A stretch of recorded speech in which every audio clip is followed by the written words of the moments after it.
mambo tunayoshuhudia katika taifa letu, inaonekana kwamba serikali iliyoko kwenye madaraka ni kama haielewi ni watu aina gani wanaongoza katika taifa letu, kwa sababu matatizo na machungu yaliyosababishwa na huu mtambo uliojengwa wa reli na wa China ni mazito, magumu na ya kuumiza sana. Mimi kuchache kidogo tu, kuanzia mpaka wetu na Uganda, watu waliokuwa wakifanya biashara ya kuuza mayai kwa barabara, kuuzia madereva na mataniboi,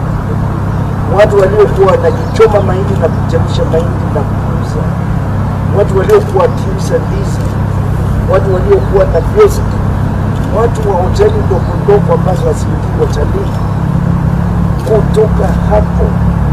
mpaka wetu na Uganda, mpaka Nairobi, na kutoka Nairobi kuelekea Mombasa, kuanzia mavoko yenyewe hapa Mlolongo, biashara zimekwisha, hoteli watu waingi. Na ni wakati huu tuna janga la corona. Ukiteremka mpaka Machakos pale Chumbi, hakuna biashara, watu wamefunga biashara, wanalia wakikaa kwa faragha ya maduka yao. Ukiteremka Salama, ukienda mpaka Mtito wa Ndege, uingie mpaka Mariakani, mpaka Mombasa, wananchi wamekata. Wenye malori yameshikwa kwa kukosa kulipa madeni yao, wananchi wakereketwa. Wale ambao wangeangaliwa na serikali, benki zimechukua maroli zao, wameanza kuuza. Watu wameshindwa kulipa kodi, watu wameshindwa kumudu mikopo waliochukua, kwa sababu kwanza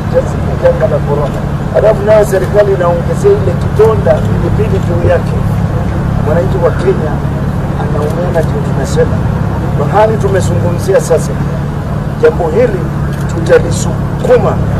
hata kama ni mbinguni ifike, na tusikike Mungu aliye mbinguni ajue kwamba Wakenya wanalia, Wakenya wana matatizo, na kwa sababu mwenye matatizo na njaa hasikii, itakuwa ni vigumu sana kutuambia sisi tusikie, kwa sababu tunao wawakilishi wana shida ya njaa na matatizo mengine. During his 2020 Madaraka Day speech, President Uhuru Kenyatta quoted Sir Charles Elliot, who supervised the construction of the Lunatic Express. Sir Charles Elliot said that it is not uncommon for a country to create a railway line, but it is uncommon for a railway line to create a country. While the president intended to make the case that SGR will be serving to strengthen our country's economic standing and reinforce our comparative advantage as the regional transport hub, it is no longer hidden that the SGR is a monumental albatross on the neck of our economic life now, and a threat to our stability and well-being of our days ahead. Had prudent planning and management informed the conceptualization and execution of the SGR, the woeful state in which Kenya's largest post-independence infrastructural project finds itself could easily have been averted. Proper planning of the SGR would have served to cement and reinforce the strategic position of the city of Mombasa as the logistical and transport hub of Kenya and the region, and an employer of choice to thousands of coastal and even more thousands of Kenyan communities. The billions of shillings generated by the port would have received multiplier effect through the incorporation of the backward and forward linkages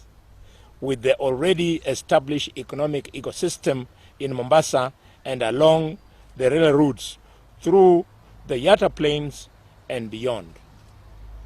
Unfortunately, instead, the SGR,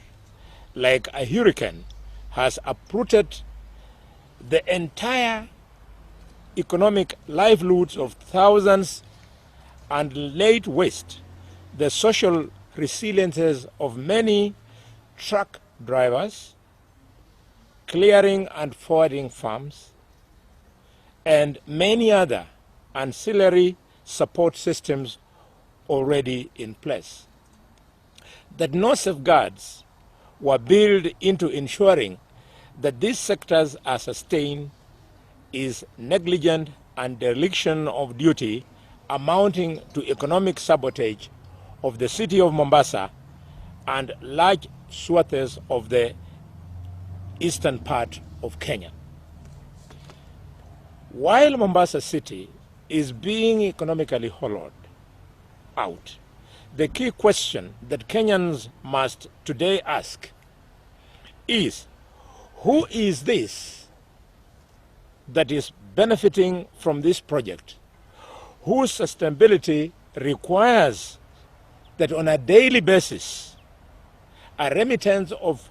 50 million Kenyan shillings is made to the Chinese government in debt